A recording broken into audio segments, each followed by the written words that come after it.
All right, we are live. Happy Friday, everyone. Today is April 14th, and this is episode 27 of Get Your Tech On, our show on all things DOCSIS. I'm Brady Volpe, founder of Volpe Firm and Nimble This. With us is the man who's world famous for carrying 210Ks up an Ecuadorian mountainside. This is John Downey, CMTS technical leader of Cisco Systems. Welcome, John, and thanks for coming back. John. It's always a pleasure. It's always a pleasure to be back. You know. Absolutely. So today we are going to focus on part 2 of our DOCSIS CMTS suggestions, best practices, and recommendations. We also have some Q&A from our readers we hope to get to by the end. So we have some slides and stuff to cover. John, anything you want to cover before that? I know, where are you broadcasting out of today? Your home is normal? So I'm, yep, that's normal. I'm still in RTP, Research Triangle Park, Raleigh-Durham area, for those people that don't know Research Triangle Park. Headed out to Charlotte later today. Got a bodybuilding show to do. I was just thinking about this. If we go back in these Google Hangouts month over month, I dropped close to 35 pounds. Yeah, you look a little thin in the face there. You can probably see how fat my face was, back in June. Over this 9-month period, you can see the transition. Yeah. So, and I'm broadcasting out of Alpharetta, Georgia. Now, some of our readers or listeners ask about that, and also we also have comments, about like what's going on in your background, what kind of workout equipment you have in the background there. So. We always get interesting comments about that. It's funny as I have a treadmill back there, and I had a teeter-totter, one of those inversion tables. I moved that out of the way. Yeah, I noticed that was missing this time. So it's not there. But I was going to comment on that. Yeah. I was like, oh, no, it's missing. Now it's gone. All the blood was going through my head, and I was getting really goofy. How could anyone tell? You couldn't. I was just passing out. Yeah. So I actually had a question for you, Anga. I think you're going to Anga, right? Yeah. So at Anga, I am moderating 2 panels, sort of moderating and speaking on one panel and moderating another panel, DOCSIS 3.1, and then the second one's a PNM panel. You going to be at Anga this year? No, I bypassed this year. Ron Rannick's going to be there. So Ron Rannick will be, our face from Cisco. John Knox will be there as usual because he's located in Europe. We're going to have some remote PHY stuff there. So that'll be kind of the new stuff, promoting remote PHY and, the distributed access architecture. That's cool. The big news. And you did get, for your expo presentation, you got your paper accepted, right? Oh, yeah. You and I talked to you about co-promoting and co-presenting. SCTE Expo accepted it, but they only accept one speaker. And because I submitted the abstract, they said I would be doing it. But I said I would have you in the audience as a heckler / side presenter. They're okay with that. So we'll move ahead with really making what we're doing the last hangout and this hangout more formalized. With Expo, it has to be generic. Here on the Hangout, sometimes I'll talk about Cisco features and stuff like that, but we'll keep it generic enough. But most of the features I talk about are generic. I try to be technology agnostic and then talk about features in general that mostly everyone has, either Air or ourselves. But when we go into the future stuff, then we start talking about remote PHY, remote MAC PHY if someone else is promoting MAC PHY, virtual CMTS. But really, I wanted to focus on Expo of what's deployed today, what's the best practices, how to optimize. I almost feel like I am. I find problems that I won't know how to fix the problem, but I need a workaround today that I can work with and give to my customer. So a development engineer will dig deeper and find what their real source of the problem is, and maybe come out with a feature. But hell, that could be 6 months before it gets fully vetted out. We all know how that goes. So to me, I feel like I'm the go-between liaison between the engineers at Cisco and their customers out in the field, trying to get things to work properly, understand how they're supposed to work, and then how to optimize them. And that's basically what I've been focusing on, I feel like, the last 16 years. Yeah, they're probably saying that you just Docs- break things and they have to fix the things that you break. It's called job security. Yeah. I like that. I like that perspective. Self-promoting prophecies. All right. So we're going to move into some of the content that we have for part 2 of our CMTS optimization here. All right, you let me know that we stopped off, I think, with DOCSIS. I'm not sure if DOCSIS 3.1 was our last slide, but after you and I talked earlier, we decided, let's pick up on the modulation profile slides. The mod profiles can get complicated. We don't really expect the end customers to really manipulate them much, because most people don't even know what all the little buttons and tweaks and knobs do. Those mod profiles are specific to the upstream chipset, the demodulation chip for the upstream signal. And normally that's Broadcom or TI, Intel. Most systems now are Broadcom, upstream chipset. So we have some recommendations from Broadcom directly. We have best practices that we found after implementing pre-equalization, after turning on more upstream channels, after looking at ping DOCSIS, flap list, upstream bonding partial mode, station maintenance burst. There's a lot of little things that could influence what I decide to select from my mod profile. And it might be not the default settings. Normally your default settings are the safest settings, and that's why they're defaults. For that matter, upstream channel width default is 1.6, but no one's doing 1.6 megahertz channel width anymore. Yeah, what do you mean by, why are they safe? What does safe mean? Safe means you have good FEC coverage, forward error correction coverage. It's not turning on, say, upstream dynamic interleaving, because we don't know if every single modem firmware and vendor was ever vetted for upstream dynamic interleaving, interleaving the upstream packets. That right there could drop all the packets because the modem was never vetted for it, was never really tested for it. We say everything is interoperable. Well, it's usually interoperable based on default settings. You start throwing in these little tweaks, and then all of a sudden something breaks. 80% of the modems work, but 20% don't. Well, that's not going to be, you can't do that, right? 100% has to work. So you start with default settings, keep it simple, stupid, the KISS principle, and then you move into optimization. And then you optimize, but you test it with those optimizations to make sure not even 1% of the modems have issues with it. So what is, you're talking about upstream dynamic interleaving. What is that? Why do we care about it? Why would we enable it? The slide? Yeah. Are you sharing the slides yet or not? No, not yet. No. So throw I can throw the slides up. I can share them. I don't like to share. I was giving you I was giving you all that filler to give you time to put the slides up, and then you just bypassed me. No, I'm pretty quick. The slides are up. People can see the slides now if they're watching the video, but if they're listening to the podcast, then they can't see anything. So we have to verbalize this as well.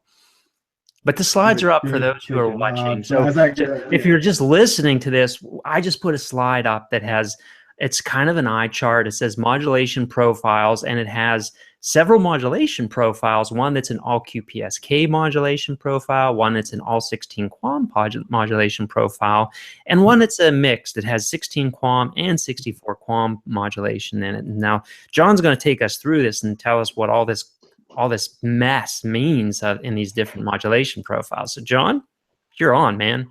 So the reason why I threw 3 of them up here, this would be my way of keeping it simple, stupid, the KISS principle, where I want to get the fastest speed possible. So I would recommend mod profile 224, in this case, 224, where it's 16 QAM for the maintenance of the modem, meaning modems coming online, modems doing station maintenance, background traffic for control of the modem. But the data itself, the short grant, the long grant, the UGS for voice, they're all at 64 QAM. So your lion's share of data traffic is going to be using 64 QAM. So that's the biggest modulation, more complex. Hence, it's less robust because it's more complex, but you're going to get more speed out of it. Now, the other stuff doing 16 QAM, some customers are using QPSK because that was the default, kind of like the safest. QPSK is very robust. It can work down to about a 12 dB MER. without breaking, which is pretty darn robust. 16 QAM will break about 18 dB. So it's about 5 to 60 difference in robustness between QPSK and 16 QAM. The reason why I recommend 16 QAM is if you were to use QPSK, you're masking the field problems, the plant problems. You're not generating any flaps in the flap list because the flap list is based on the station maintenance burst. If the station maintenance burst is QPSK, it's so robust, you're not getting any flaps. So you're not getting any indicators that your plan is bad. If you do ping versus ping DOCSIS uses the station maintenance burst. But ping is going to use a shorter or longer amp. So the difference in modulation right there could give you different results and kind of scratching your head why one is and one isn't. Meaning if I do ping and it doesn't work, you automatically assume layer 3 is hung. But in fact, it could be doing ping at 64 QAM, it might be just a subpar MER reading. So the QPSK for the ping DOCSIS works fine, but the ping for the long amp doesn't work fine because it's 64 QAM. So there's some ambiguity there. And you just the other one is MER. the station maintenance burst can. So like upstream MER, upstream SNR. How is that interpreted by the CMTS? Is it using the QPSK or 16 QAM, or is it using the data that the subscriber is transmitting, which in this last modulation profiles, it's 64 QAM? So that brings up, that's a good segue into the upstream partial mode. We look at the station maintenance burst for the MER readings to then determine if we go to upstream bonding partial mode or we change modulation for the whole upstream. The reason why I showed 3 modulation schemes is because I recommend that you do this, what I call self-healing, where if the MER drops for the upstream and I get maybe over 1% uncorrectable effect for that upstream port, that upstream channel, I will change dynamically from 64 QAM to the 16 QAM profile. And if it gets really bad, below say 19 dB and greater than 1% uncorrectable effect, I'll drop the QPSK. Now you might say, oh damn, if I drop the QPSK, I'm not going to have as much throughput. I'm like, yeah, but I would argue a pipe that's smaller and works is better than a pipe that's big and doesn't work at all. So you can see where my reasoning is I want the pipe to be working, but I don't want it to fail unless it really needs to. So I set expectations, I set thresholds that make sense. Right. We'd rather have subscriber data going through in the upstream rather than no subscriber, and a smaller pipe rather than no subscriber data getting through. Correct. So to answer your question, the station maintenance is used to determine the MER. It's used, which is then in turn used for the dynamic modulation and upstream bonding partial mode. When to take a modem from 4-channel bonding to maybe 3-channel bonding, because that modem has problems with upstream 1 or upstream 2. So we can look at a per modem instance here instead of an upstream instance, because some modems might have bad equalization on an upstream. Some modems might have a power level issue on a certain frequency, but it's not for everybody, right? It's only for an individual modem. So on an individual modem basis, we could say that modem needs to go to /P, which is partial mode, instead of UB, which is upstream bonding. And that's all based on that station maintenance burst. So you could see where if the station maintenance is QPSK, you might never go in upstream bonding partial mode, but you could be dropping all your packets, 100% uncorrectable effect. Because the station maintenance is so robust, it's not going into partial mode quick enough or properly. And this is why I say, if you're going to do 64 QAM for the data, I would want the maintenance of the modem to be just as high. So you would think, well, why don't we do 64 QAM for station maintenance? Well, here's the rub. Broadcom came back and said, for the station maintenance, it's such a quick burst. If you make it too fast in time, we can't really capture a good stable reading. So the highest modulation they recommend is 16 QAM for those first 3 bursts in the mod profile. So I tell people, if you go 16 QAM or higher for your data, go 16 QAM for the maintenance.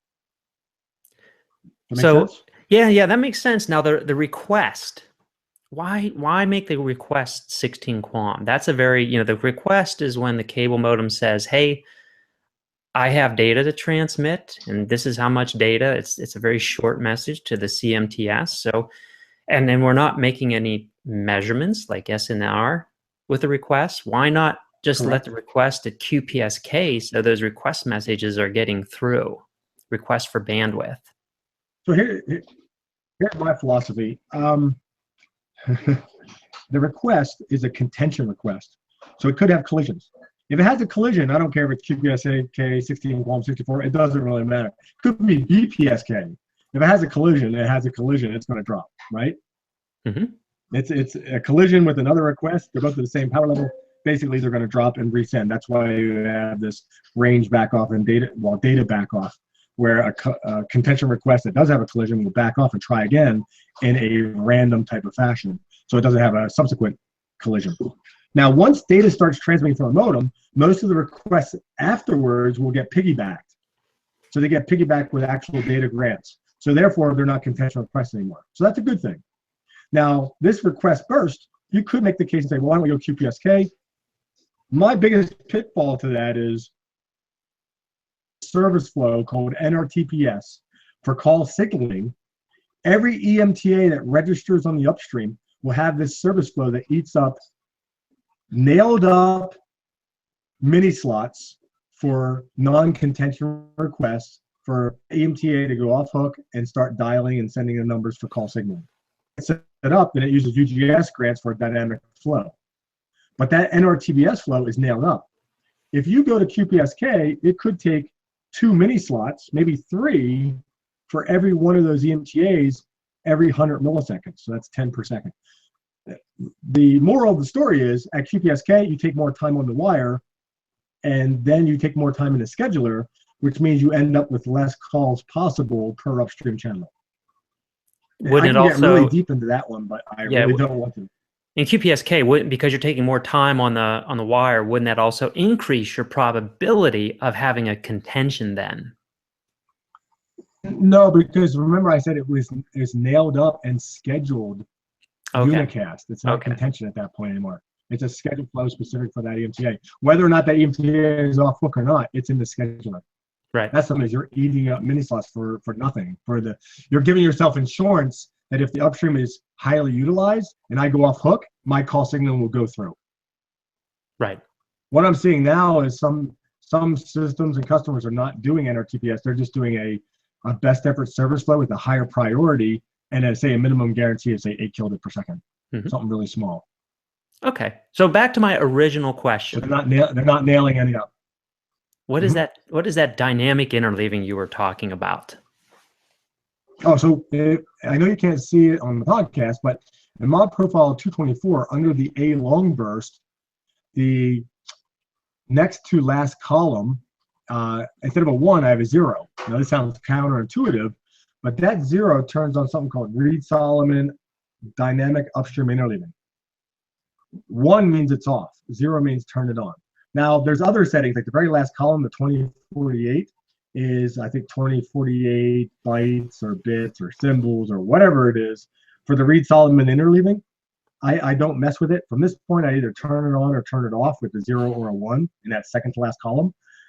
What it did for me, personally, was a couple of customers' systems I've been in, when you start using frequencies below 20 megahertz where you have the probability of a lot of impulse noise, electrical noise, impulse noise, by interleaving the upstream packets, I was able to convert a lot of uncorrectable FEC into correctable FEC. What that did is it allowed the modem to interleave the upstream packets so that if a impulse noise knocked out those packets, when they get de-interleaved at the CMTS, they look like they're spread out in time. When they're spread out in time, the forward error correction can properly fix them. So the forward error correction becomes more effective.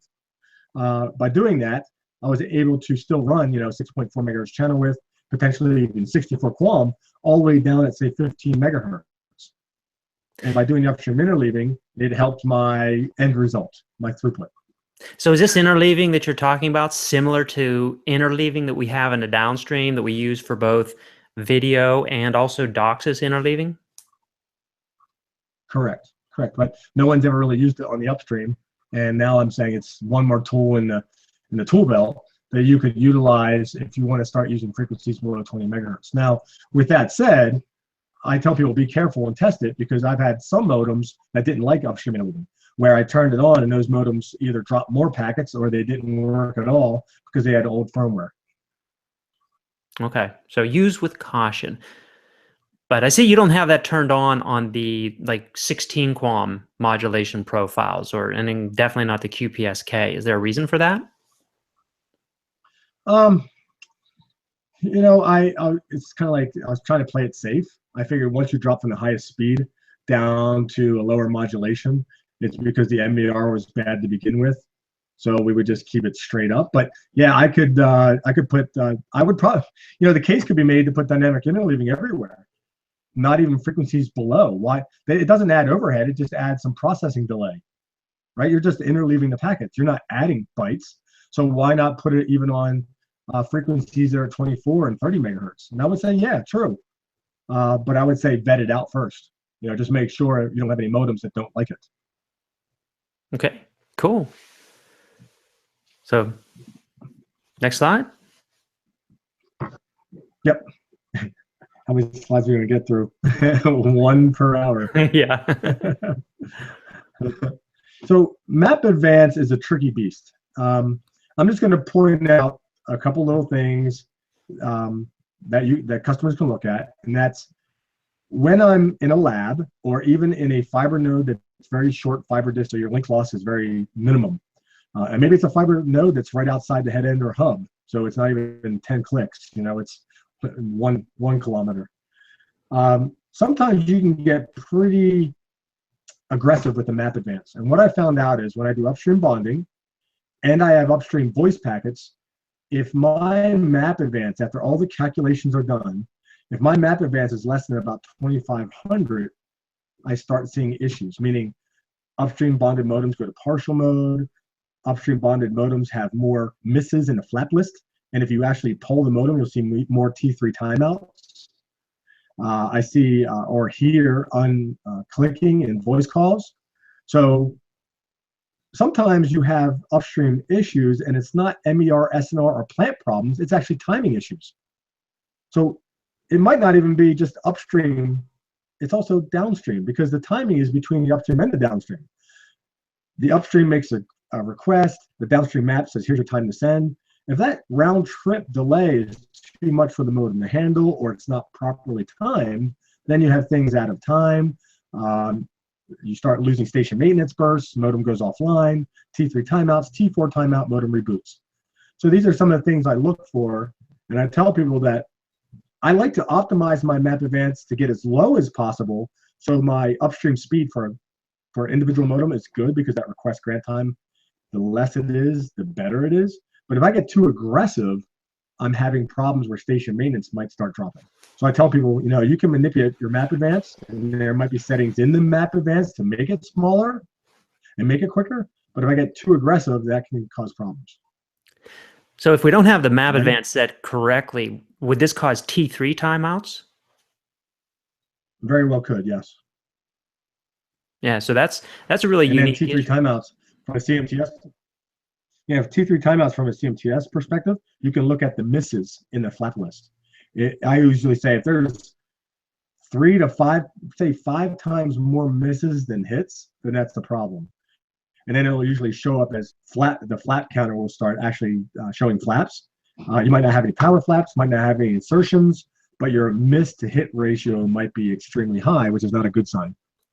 And where do you configure map advance in a CMTS typically? Is this a global command or an interface command? It's usually under the cable interface, so your MAC domain, your cable interface. Okay. So from this point of view of Google Hangout, we just want to bring light to certain things, and then we could add things more in depth later, right? Yep. So on to upstream bonding. Yeah, go ahead. Go ahead. Yeah, no. I was just gonna say we're on to upstream bonding issues is the next slide that we want to focus on. Okay. I feel like this one is finally coming into its own, meaning a lot more people are doing upstream bonding, and for the sheer fact that we need more speed. If we're going to offer higher downstream speeds, then we need to keep up with our upstream speeds. And a lot of times that might be just to support the acknowledgements, to support the downstream TCP flows. With that said, we still have to offer higher upstream speeds for real traffic, telepresence, gaming, home security cameras. I think that's going to be a killer app, making the home security cameras not 15 frames per second, but maybe 30 frames per second, high def, you name it. Could be Periscope. Slingbox, whatever. Something will come up where upstream becomes more of an issue. Part of the upstream speed issue is also just marketing, trying to keep up with the Joneses, trying to keep up with GFast, ATT Uverse stuff, Google Fiber, Verizon's Fios, whatever. We're not in the game of usually offering symmetrical speeds, but we usually are in the game of offering 10-to-1 ratio. So 100 meg down, 10 meg up. We could easily get away with a 100 meg down, 50 meg up, no problem. Even some of our customers are going to offer 1 gig down by maybe 50 meg up. When we start offering too much upstream speed, our limited upstream spectrum becomes our Achilles heel. We can't get past this 42 megahertz, and that becomes a problem. We may only have spectrum for 4 upstream channels. You bond all those together at 64 QAM, 6.4 megahertz channel width, you can get 108 megabits per second. Well, our rule of thumb has always been, if I have a 100 megabit pipe, you shouldn't offer more than a 50 megabit per second service, because trying to offer one customer the whole pipe starves everybody else out, and your oversubscription goes through the roof, meaning your probability of collisions and contention and starving each other becomes a problem. So you should, the pipe should be twice as big as your highest offering, put it that way. So we go to upstream bonding, and then we say, well, what's the best way to bond? Should I do 2 channels, 3 channels, 4 channels? If you go to 2 channels, the spec 54 QAM, 2-channel upstream bonding, the max transmit of a modem is 54 dBmV. If you go to 3 channels of upstream bonding, regardless of the channel width, now that drops to 51 dBmV, because it assumes once you go to 3, you might as well go to 4. You just doubled it. So knowing that your attenuation from the house to the CMTS hasn't changed, and you have modems already maxed out in power, if you go to upstream bonding, you're going to have even more power level issues if you go to 4-channel bonding. So if you go from DOCSIS 2.0 single channel to DOCSIS 3.0 dual channel, that actually is the same max transmit of 54 dBmV. So you'll be safe. Now, another way to give yourself a little bit more headroom, I call it Band-Aid, is put in this power adjust continue 6 and this upstream max channel power offset 6. These 2 commands will help when the 3.0 modem registers. The window, so even if it's maxed out, will allow within 6 dB of that max and to still register properly and also still do station maintenance. So I recommend these two commands, and this will be under the cable interface as well. Well, what do you recommend though? If you see a those? modem that's running at say minus 6 dB MV and at the CMTS, someone should. Would you recommend that an operator address that modem then? Because you're letting that modem come online at a very low receive level at the CMTS, right? Of course. What you're doing is you're creating a Band-Aid to let the modem stay online with the assumption that its MER is still good enough. Well, how do you know it is good enough? So you could say, I'm going to give myself a 6 dB Band-Aid, 6 dB window. Modem's pumping out 54, or maybe I went to 3-channel upstream bonding. It's pumping out 51 dBmV. It's maxed out. It's hitting the CMTS at minus 5.5. So it's within the 0 to 6. It'll get an exclamation point when you do show cable modem command and you look at the receive level. It'll have an exclamation point and say minus 5.5. All those modems should be tracked, monitored, documented, and they should be on your list of houses to go visit. Really, like we said, it's a Band-Aid. The Band-Aid is a temporary fix. It's not there to stay there forever. Sure. Makes so sense. Yes, they definitely don't have a lower MER than everybody else. Okay. Now, the other one that came up, and you and I talked about this, I think it was one of the questions that came to your desk last month. I was going to recommend that we cover that. This is the one with the different bandwidth upstreams. Is that the one? Yeah. So this comes in from I think I'm hoping I'm pronouncing the name right. Our Irfan. He says, "Hi guys, just feel free to answer this question to me as detailed as possible within your valued time. I'm working on deploying 6.4 megahertz ATDMA project. We only have 15 to 30 megahertz spectrum in the region. So with this limitation, we decided to do 2 3.2 megahertz ATDMA channels and 1 6.4 megahertz ATDMA channel. So they're doing 3 bonded channels in the upstream. My question is, how the load balancing will work on the upstream channels having different widths and in this upstream bonding group. I'm under the impression that they would just load balance equally across all three upstream channels. Hence, D3O will not do proper load balancing. Am I right? If not, then how and what should I do to best optimize my MAC domains and have different width upstream bonded channels? Thanks, guys. So, he has two 3.2 megahertz and one 6.4 megahertz in the upstream. He's wondering, is everything going to work correctly? All right, so here's my take real fast. Why is he doing 3 channels? Why does he have to do two 3.2s and a 6.4? 3 channels will cost him more money because you pay a license for the 3 channels. So I look at the business side too. If he's doing 3.2 megahertz to support all 1.1 modems, that's a different story, right? To me, bonding 2 bigger channels is better than bonding 3 mixed channels. The reason why is, like I said, 3 channels, more money. 3 upstream channels, the max transmit is 51 dBmV. 2 channels would be 54 dBmV. You just gain 3 dB transmit from the modems by sticking to 2 channels versus 3. So I'm not sure why he has to do 3 channels. Maybe his 2 3.2s, he's trying to straddle some noise. Like maybe he's trying to straddle 27 megahertz, which is CB. If that's the case, I would say I wouldn't be that worried about it because ingress cancellation will usually take care of it. I still like, the announcement conventions where the pound a cure and try to straddle it and move around it. But I really feel like if it was that tight, you probably could put it right there and ingress cancellation would take care of it. Stick to the 2 6.4s. With that said, oh, I lost my mic.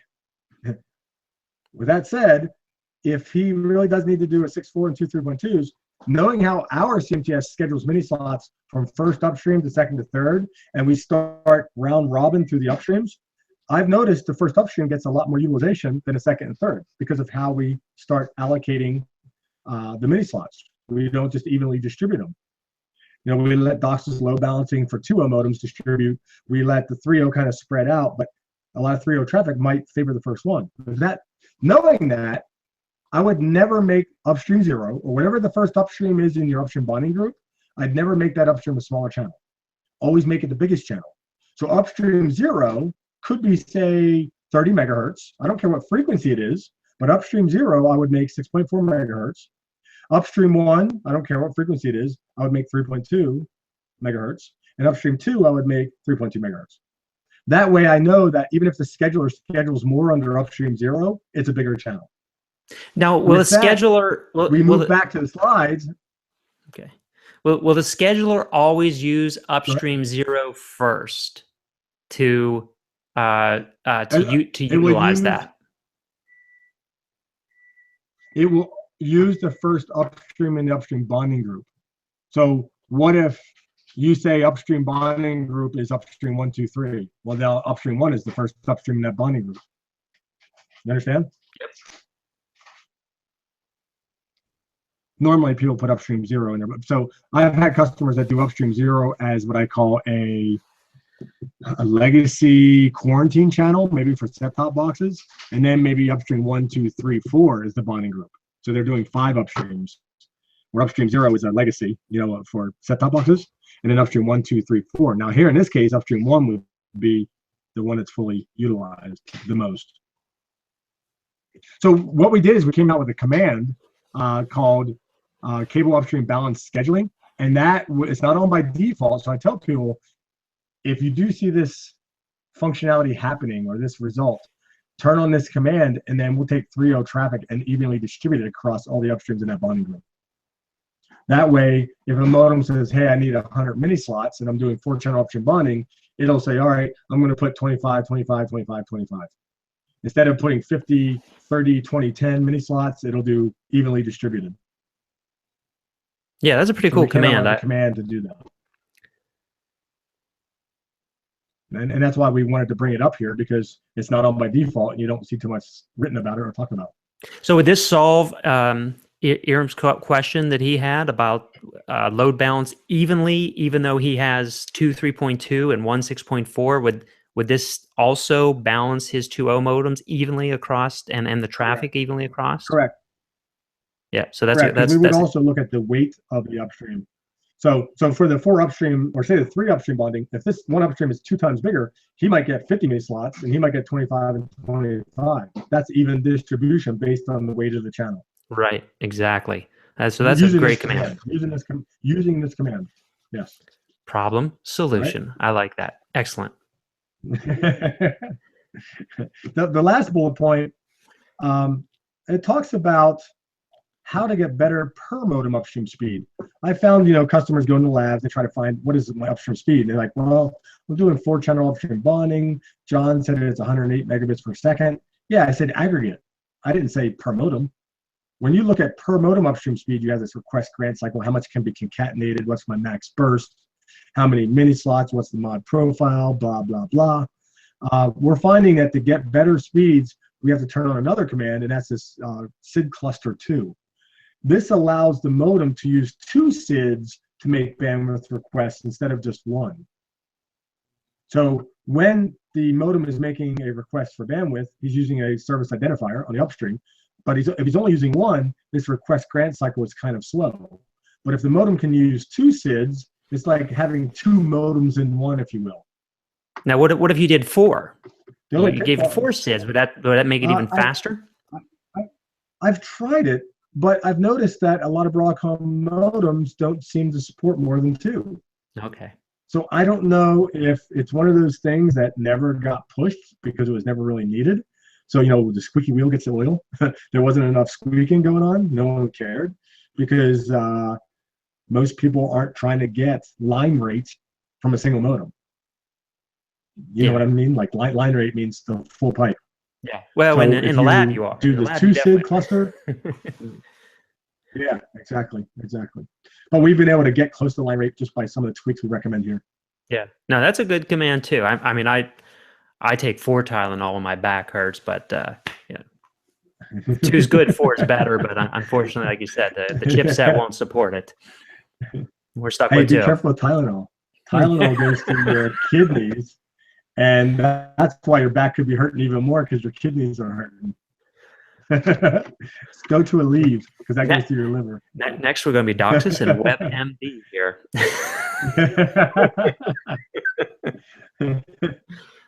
Nutrition 101.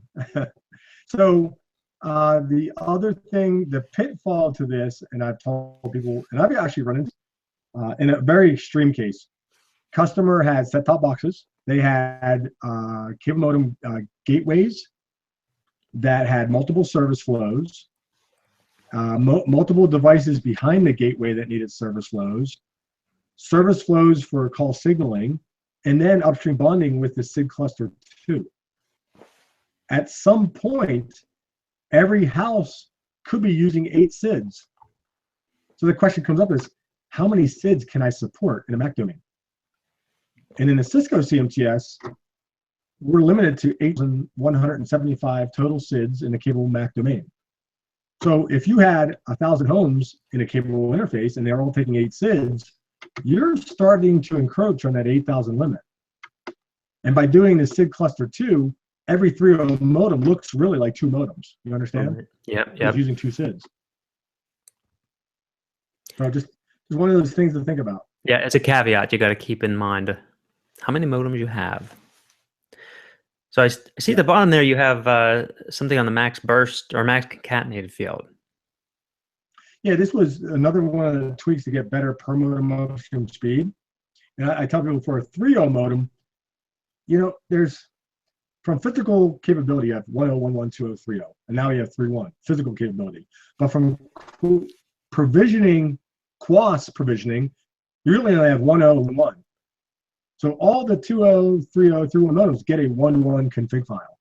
There's really no such thing as a 2.0 config file. There might be some TLVs in there and stuff like that are different, but it for all intent and purposes, it's considered a 1.1 config file. So the 1.1 config file, gives us dynamic quality service and all that stuff. In that upstream field, there's a max concat field and an upstream max traffic burst field. Now, when a 3.0 modem is upstream bonding, it's called CCF, continuous concatenation fragmentation. It doesn't even use that max concat field. But I tell people, set it to 8,000 anyway. That 3.0 modem doesn't register in 3.0 mode in the upstream, it'll act like a 2.0 modem. And if it's acting like a 2.0 modem and you don't have it set to 8,000 maximum cat, you're not going to get very good upstream speed. Yeah, I never So considered set that. it to 8,000 to be safe. That's an excellent recommendation. It's a good, like a fallback, right? Just in case. Yeah. It's one of my just in cases. I do a lot of hypotheticals. And the other setting is the max traffic burst. The sub bullet there says another solution. The SID cluster. I still recommend the SID cluster too, but I also recommend a large upstream max traffic burst. And I set it to usually 30 kilobytes. By doing that, it's almost like giving me an upstream power boost, and it allows this CCF to actually concatenate more. So I get better per modem upstream speed. Now for 8,000 for max concat and 30,000 for the max traffic burst. So max traffic burst, that's just max burst is what you're saying, right? So I thought 11K is what we were generally saying for max traffic burst in the upstream. At one time, we were saying for the max concat and max burst, we were saying set them both to 11K. Now you're saying now 30K. 3.0, set it to 8. Yeah, set it to 8K on the max concat, and then 30K on the max burst. It's actually, if you look at the definition, I think it's called max upstream max traffic burst. Right. Yes. Okay. That's now, when you say max burst, that might be you're thinking of the downstream one. Yeah. No, there's a downstream max burst as well. Yeah. That's the one we set to like 50 megabytes to get a downstream power boost. Yes. Yeah. No, I was specifically in the upstream. I think previously I've been doing 11K, but now you're saying up that to 30. Speeds are increasing that much more. Okay. Yep. Excellent. Next slide.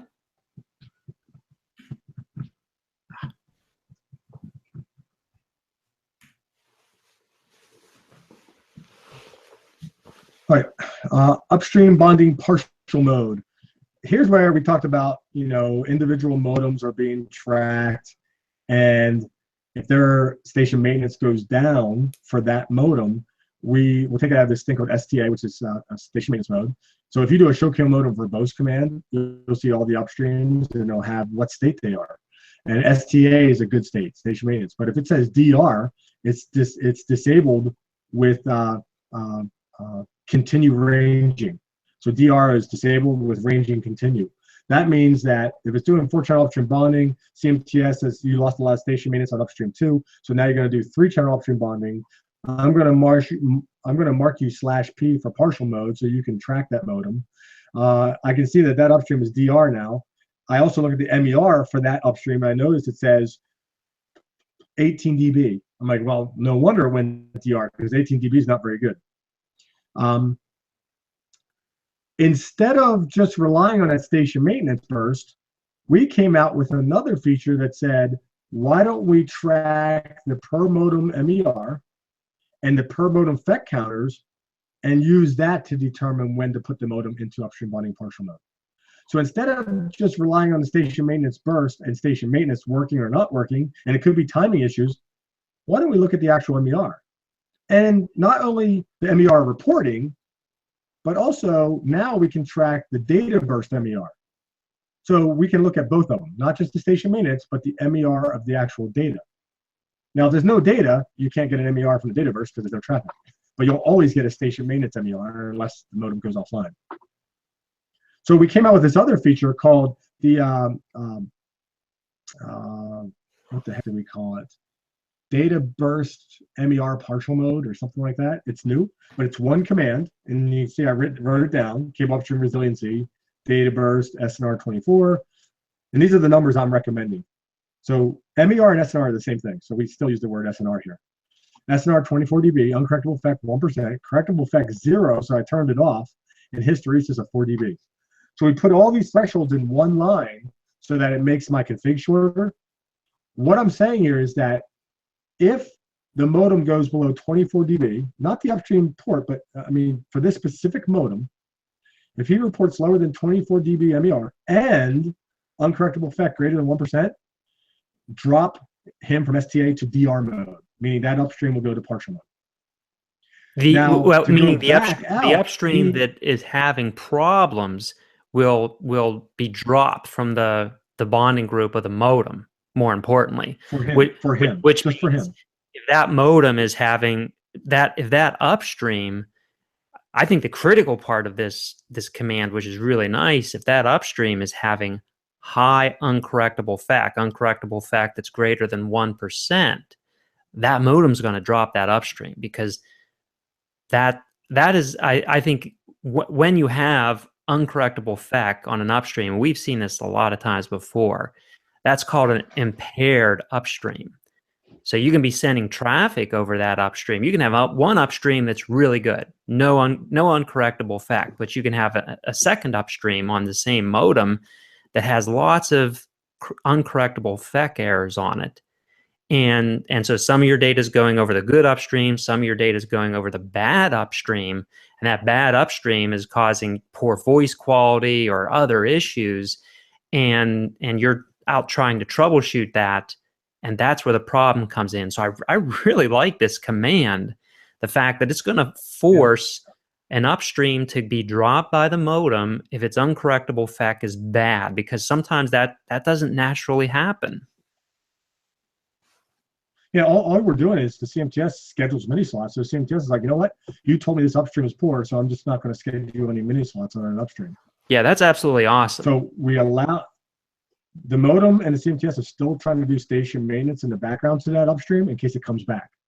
So every 15 seconds, every 30 seconds, whatever it happens to be, we're still trying to get that upstream to come back. Now, to come back, we use a hysteresis so we don't have thrashing. Right. So I said the default was 3 dB. I like 4 dB. So I said the SNR has to get above 28. It has to be 28 dB and higher, meaning 24 plus the 4. So that's 28 dB. That way, if my MER is 23 and I have 2% uncorrectable FAC, it'll drop that upstream. But if the MER goes to 25, I don't want it to come back because I don't know how stable it is. I want the MER to go all the way up to 28. Right. You want to see a say, all right, I think it's significant high enough for improvement. that to go back. You want to see that significant improvement on that upstream, which makes you feel, okay, finally this upstream, someone fixed it, or something changed in the plant that said, all right, this upstream's gotten much better. Now we're going to trust it for a little while again and see if it's better and allow traffic to flow out. I really like this command. This is an awesome command. Yeah, this was asked for years ago, and I'm glad we finally implemented it, but I don't think many customers are actually using it. I think it's a great little feature.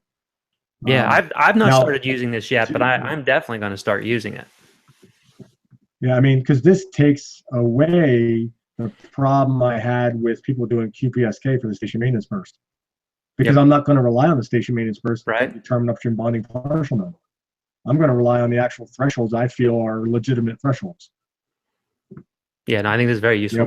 What if you're just doing, if you're doing 16 QAM, I would set my SNR threshold to 19, not 24. Right. You understand? Mm-hmm, because absolutely. I know 16 QAM breaks about 18. So yeah, this is set 1 dB above my breakpoint. This is your recommendations for 64 QAM upstream, or 64 QAM upstream. You would change it obviously for 16 QAM. Correct.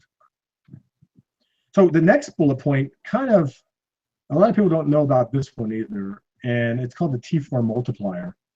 And it is causing some issues, meaning the T4 timer in the modem is 30 seconds. So a modem will redo its T4 timer every time it gets a downstream station maintenance, like a keep alive. The CMTS might send a station maintenance every 15 seconds, but when a modem's in upstream bonding, to limit the amount of station maintenance we send to one house, one cable modem, if he's doing 4-channel upstream bonding, that's 4 times the amount of polling. So they came out with this thing called T4 multiplier. I said, well, if it's doing 4-channel upstream bonding, let's multiply by 4. So every upstream now is getting a poll. 15 times 4 is every minute. So that means every upstream is only getting upstream levels, frequency, timing, and pre-equalization adjustments. That's where I see it as being beneficial. Pre-equalization. So that is creating too much time between updates, in my eyes. Now, it's great that we limited the number of chattiness on the downstream and station maintenance, but to get updates on your pre-queue once a minute, that's not very good in my eyes. No. You know, what if we go to 8-channel upstream bonding? There are operators doing it's an 8x factor. Yeah, and there are operators doing 8-channel upstream bonding. So as a compromise, I'm starting to kick around the idea of hard setting it to 2. So I have this command that I can hard set it to 2 instead of the default, which is 0, which means automatic, which means how many upstreams in a bonding group. That's the multiplier. So instead of relying on the upstream bonding group, I said, you know what? Let's hard set it to 2. That way I know I'm getting updates every 30 seconds. Now I just probably doubled the amount of station maintenance to all these 3.0 modems, but in the whole scheme of things, I really don't think that's a problem. You know, these are very small packets, and our upstream capacity now is huge, right? With downstream bonding and everything. So if we were doing 8-channel upstream bonding, we would want that T4 multiplier. Can you set that to 4? Is that what we would do? Yeah. You can set it to 4, but then if you set it to 4, then all the modems to a 4-channel will be set at 4 again anyway. Yeah. So I'm wondering, like, you know, even if it's doing 8-channel upstream bonding, should I still leave it at 2? Does it really matter? You know? Right. Like how many 8-channel upstream bonding modems will you have compared to 4-channel upstream bonding modems? Probably 10%. I doubt you'll have a 50-50. Yep. It's something to think about, right? One of those things to ponder. Because like the previous command, we talked about the modem getting in and out of upstream bonding partial mode. Well, guess what? I have to wait for that T4 multiplier too to get an update. Right. So to come out of partial mode, the 8-channel upstream bonded modem, it could be 2 minutes. I don't see that as big of a 15 problem because, you know, whether it's partial mode for 30 seconds or we have to wait an extra 30 seconds, I think the more critical thing is the pre-equalizer having to wait longer times, because that can have a significant impact on the you know, waiting 30 seconds for the pre-queued update. That means 30 seconds that the subscriber could be transmitting bad data, which could be 30 seconds that you have an impaired voice call. So that's a pretty significant, you know, 30 seconds of bad voice traffic is really bad. Yeah, that's basically you hang up and you're calling on your cell phone. Hang up and call again, or use your cell phone. Yeah. The other one I wanted to point out is the very last one. These aren't on by default as well, and they should be. When a modem goes to upstream bonding partial, now, scheduled flows do not get bonded. They get scheduled on an individual upstream. What if that upstream goes down? What if that upstream for that modem, he's doing a voice call, and that upstream goes from STA to DR? That voice flow will go down. By putting these 3 commands on, those scheduled flows will then be reassigned to one of the other upstreams that's still up and lower utilization. These are not on by default. So what's happening, modems go to upstream partial mode, they're dropping voice calls. Yeah, so you apply these with the cable upstream resiliency data burst command that you talked about, the one that I really like that drops the channel that's impaired. These are really important to have because you're going to be dropping an impaired. These are all complementary. Yeah. They're not reliant on each other. These are all complementary. They go hand in hand because you're going to be dropping the impaired channel, and then you need these to move your traffic service flows from that impaired drop channel over to the good channel, right? Correct. Yeah. Awesome. Very nice commands, John. Very, very nice commands. This is why I think this information needs to be disseminated now, because we haven't really talked about this for like 5 years. You and I did a SCT Expo, I think 5 years ago, on CMTS best practices, but we've gone a long way. 5 years in DOCSIS world is like that's a long time, man. I think we were talking DOCSIS 1.1 back then, or 2.0 starting 3.0. Yeah, we probably were. So I'm gonna go ahead and stop us out of the slideshow here.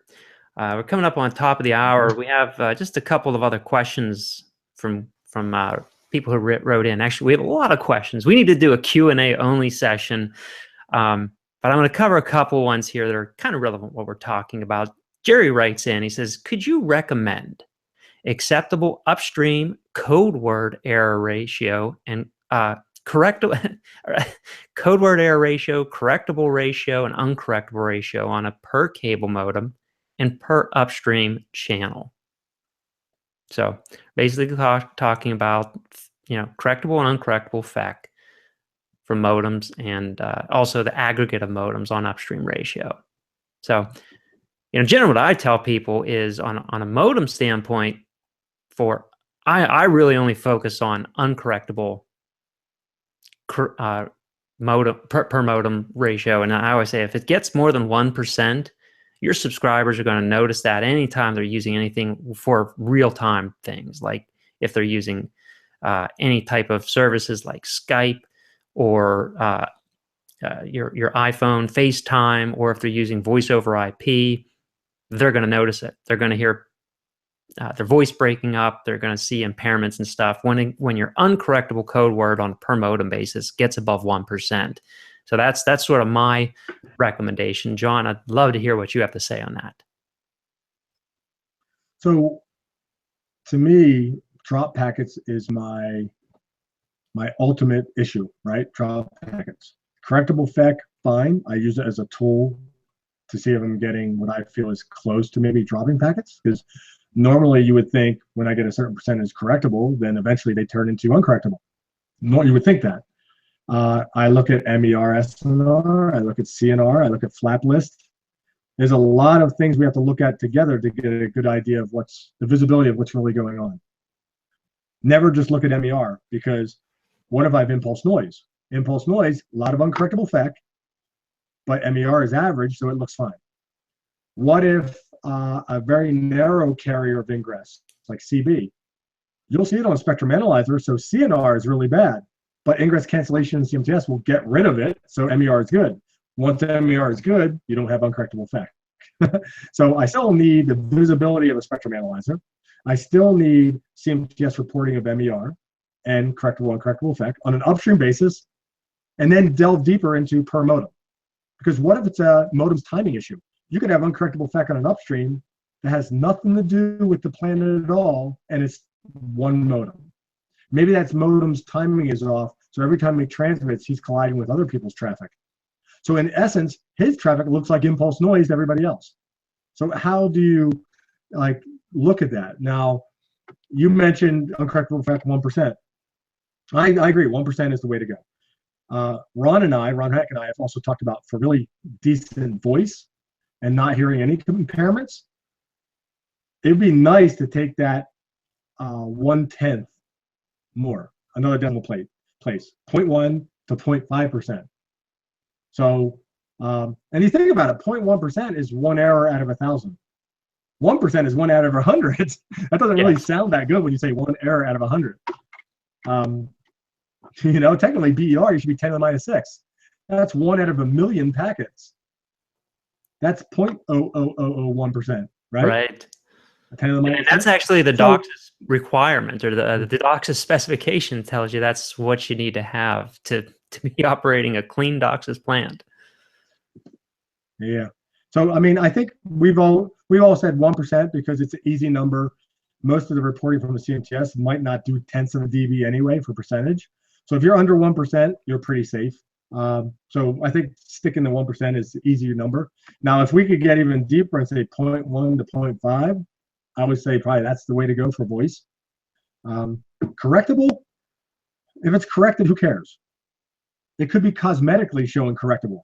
This is why in my dynamic modulation and my upstream bonding partial mode, I don't use correctable as a threshold, because it's inadvertently making me change when it's being corrected anyway. So I'm like, you know, let's just set correctable threshold to 0, get rid of it as a threshold, and I'll just rely on uncorrectable FEC and MER together, and that will give me a better understanding of what's really going on. I won't just flag on one, I'll flag on both of them. Yeah, and by the way, DOCSIS 3.1. Go ahead. No, go ahead. Continue with DOCSIS 3.1. Yeah. With DOCSIS 3.1, you and I talked about this. The new 3.1, because of the LDPC, low density parity check, and how it works, we found that you're just the nature of the beast. You're going to find a lot of correctable FEC on the downstream for DOCSIS 3.1. So it's not something to scream the sky is falling. It's just something that you're going to see, and it's expected. As long as you don't have uncorrectable FEC, you're good. Yeah, it's part of the way the algorithm works. It keeps iterating and iterating and iterating and fixing errors, and to the point where it is able to produce to you in a corrected packet. So I've seen that. Yes. So let's take one more question here. I think ties exactly into what we were talking about. Manuel writes, I have nodes working over 40 to 42 dB in SNR in the upstream. I'm working with 16 QAM modulation on the upstream. I have a few questions. If those nodes vary from 42 to 35 dB in SNR and the cable modems don't have any substantial flaps and the upstream MER is over 35 dB, according to my experience, I shouldn't have any problems. I think, but I don't know, some people say my SNR should be flat with no variation. Other question, which are the limits on variation in SNR as long as you don't fall below the threshold? So I think the challenge here is Manuel is really just looking at SNR in order to make decisions on what his upstream modulation should be. And so I think this goes like, it sounds like he's more concerned with the stability of the reading. I would argue that once you're above 30 dB upstream MER, I don't care if it fluctuates to 50 down to 32. If you're above 30, you have an awesome upstream plant. Anything above 25, 64 QAM is going to work fine. We would like to see 30 to give you some headroom. The break point for 64 QAM on the upstream is about 23 dB. So giving myself 6 dB of wiggle room is 29, 30. I found out that the chipset itself is not as precise and accurate when you get higher readings in the first place. So you could have fluctuations. We used to cap off at 36. We changed the algorithm because Broadcom said, hey, our chipset now can read as high as 42. Now I wonder, allowing that algorithm to read 42 and have that instability, is that causing like some other perception of an issue? When in reality, if it fluctuates between 36 and 42, who really cares? Is the plant really breathing? Yeah, the plant's always breathing. We're also looking at the station maintenance first. So maybe there's a timing issue. Maybe there's a little bit of noise. But if you're still above 35, 36, I'm not going to worry about that instability. Now, if I'm getting below 30 and I'm hanging at 25, 26, now he's only doing 16 QAM, so he's good to hell at 19 dB. He's awesome. So he's good awesome. way down. But I think the more critical thing is what's his uncorrectable code word errors? You know, what are things that could be very transient impairments that may not affect SNR, upstream SNR, but could still be there that would impact the subscriber quality of experience, right? Yeah. I'm also wondering if he's looking at the upstream MER on a per upstream basis. I know the Cisco CMTS looks like 10 samples. It could be he doesn't have a lot of modems on the upstream. He's allowing some modems to hit the CMTS at -6 and other modems hit at 0. How do we know after some of those iterations it's grabbing a modem that's hitting at -6 with a lower MER to begin with? So the reporting of the upstream is fluctuating because each modem has different MER readings. You understand where I'm going? Mm-hmm. Yeah, absolutely. There's a lot of variables here. There's a lot of variables here. Yeah, I think in general for Manuel it sounds like he has a great upstream from his SNR values. I would just recommend that he go and look at some other aspects, particularly correctable, or rather, as you said, you know, you don't really look at correctable fact as much, but uncorrectable fact, that would be other key aspect that he really needs to look at and make sure that that's not a problem for any of his modems in his plant. Yeah. And if correctable fact is really low, then he's probably really got a clean plant and he can move from 16 QAM to 64 QAM in the upstream. Yeah, I suspect he probably has baseband digital reverse to have such a good MER. He's probably a digital reverse upstream. Because if he was an analog upstream, I usually don't see much better than 30s on my upstream MER. Yeah. If I eventually go to remote PHY where the upstream chipset is in the node itself, I'm expecting closer to 40s, 45s in the upstream because you're putting the chipset right there at the node. There's no more analog link, so you don't have to worry about laser clipping. So I expect higher modulation schemes from DOCSIS 3.1 upstream with remote PHY because I really feel I can get much better upstream MER readings. Yep. Good place to stop. Absolutely, John. We're at the top of the hour. Any predictions on your competition this weekend? After my spray tan, I'll be nice and dark, and I'll be eating lots of food.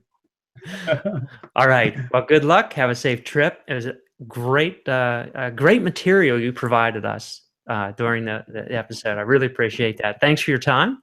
Have a great weekend. Good luck on your competition. Safe trip. Take care, John. Thank you. All right. See you later. Bye, everyone.